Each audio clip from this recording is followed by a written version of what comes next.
Hello, welcome to Bob's Dungeon. My name's Bob, I'll be your host. When asked to play in a vampire game, the game that's going to come to mind first of all for most people is Vampire the Masquerade. Vampire the Masquerade is the most popular vampire role-playing game there is, and for most people that's the only vampire role-playing game there is. That's not necessarily true. And we're not talking about Vampire the Requiem, because it's kind of the same thing as Masquerade. We'll talk about Vampire the Requiem in another video. But there are other vampire games out there. And we're going to talk about one of those in this video. We're going to talk about Blood, Dark, Thirst. This book is pretty thin. It's only got 22 pages, 24 if you count the character sheet in the book. And it's got a copyright date of 2017. And it was published by Court Thullis Productions. All of the artwork in this book is in black and white with a little splash of red here and there. So let's go ahead and look at that artwork. All of the artwork in this book is in black and white with just a little bit of red to set things off a bit. There's not many pictures in this book, but what there is nice to look at. And the pictures that it does have goes a long way for setting a good mood and tone for this role-playing game. To play this game, what you're going to need is a copy of this core rulebook and some dice. The dice that you'll use most in this game is 6-sided dice, so you need a lot of those. If you're going to use the optional character generation rules to roll some random stuff, then you'll also need a 20-sided die and a percentile. D100. That's pretty much it as far as dice go.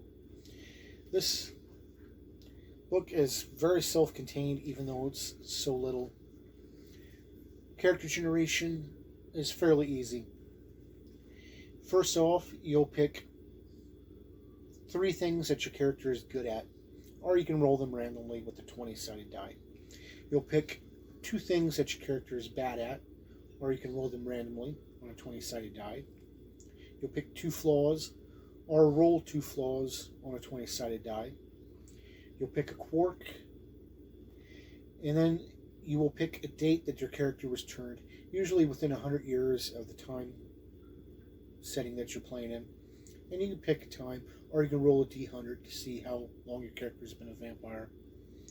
Then you'll pick your apparent age, and you can pick whatever age you want, or you can roll 66 to come up with an age for your character. Then you'll take notes on your sire and whether you're in good terms with him or not, and if he's a part of your life now. And finally, your looks. You'll pick your gender, your name, what your character looks like. And that's pretty much it for character generation. It's very light on character generation. Your character will start with 3 vampiric powers, which are the vampiric strength, lightning reflexes, and allure. You'll also get to pick another power at random. Usually you roll a d20 and figure it up randomly, or you can pick one. It's up to you and the game master. And that's it on your powers. Every character has a 6 in their humanity score, and as you commit evil acts, that number will go down. If you ever reach a 0 in your humanity score, then you become a horrid looking thing. You're Nosferatu type. And that's pretty cool. At the start of the game, your character will start with 25 health, and you'll gain a 1d6 to your health per level that you gain in this game. And we'll talk about levels in a minute. For healing purposes, if you spend a point of blood, you'll gain back a 1d6 in health. If you're immortal, then you heal 1d6 worth of damage per day. Now, vampires don't die. If you ever reduce to 0 hit points, you go into a coma-like state, and you can be revived if somebody feeds you some blood, and therefore you can heal back a point of damage and become active again. And that'll happen no matter how you die, except for two things. There are two things that can absolutely kill a vampire off for good in this game, and that is decapitation and being burned to death. And that's how you destroy vampires in this game. Mortals, once they reach zero, they're done, they're dead, they're gone, bye bye. You also have willpower score, and when you start with zero in willpower, and as you play your flaws in this game, you gain willpower points. And the willpower points can be spent for various things. They can be spent for extra dice to help with rolls, and they can be spent to block other vampiric and supernatural powers used against you. And that's pretty cool. The basic system in this game is they use d6s, and you have a dice pool that usually goes from 1 die to 3 dice.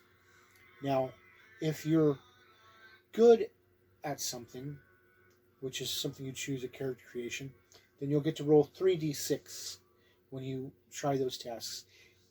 If it's something you're bad at, you only get to roll 1d6. And if it doesn't fall into either of those categories, you get to roll 2d6. And the way the successes work on this is if one of the dice rolls a 1, it's a critical failure. For a 2, it's just a failure. For a 3, you're at a partial failure. For 4, you're at a partial success. 5 is a success. And 6 is a critical success. Now, each die that gets a success, that's a success for your roll, and determines how well you do the action at hand. For combat purposes, this will determine how many dice you roll for damage, depending on how well your successes are. And there's a chart for that explains it here. And it sounds more complicated than it is, but it's not that complicated. And that's pretty much it. It gives a little bit of lore for the vampires as what will affect them, like the sunlight, crosses, and so forth. And stuff that are just myths. And other than that, it doesn't provide you with a story line to follow like in the Masquerade. So you get to build your own vampiric history, your own vampiric lore. Basically what they offer in this for a history is that there was a demon who had influence and was possessing people, and he could possess others by draining their blood and so forth. And over time, that blood became diluted, which brings us to the modern day vampire. And that's their explanation for it in here. And you don't have to use that. You can come up with your own. The system is pretty easy, and it doesn't have a large focus on the politics and stuff, so you can do basically what you want. If there's a vampiric movie that you love, you can fully do it with this game and not be based with the whole Camarilla and stuck with the pitfalls of what they have in the Masquerade. And there are rules for feeding in here and blood loss. If you ever get down to 0 points of blood, you go into the coma state until somebody feeds you blood. And that's pretty much all there is to this game. It's got a little bitty story in the back that you could run for a starter if you want, and a character sheet that you can photocopy and use. And that's pretty much it for just 22 pages of light rules and stuff. There's a lot you could do with this book, which brings me to 3 questions.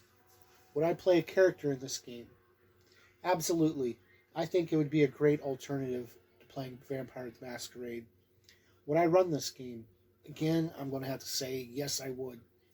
I kind of like the idea of running vampires, but Vampire the Masquerade, it gets way too bogged down with the political stuff for me. Would I recommend this book? I'm going to have to say yes. It's, if you're into a dark game and want to take your game to some dark places with some very light, easy rules that you can do pretty much what you want with, this would definitely be an idea game.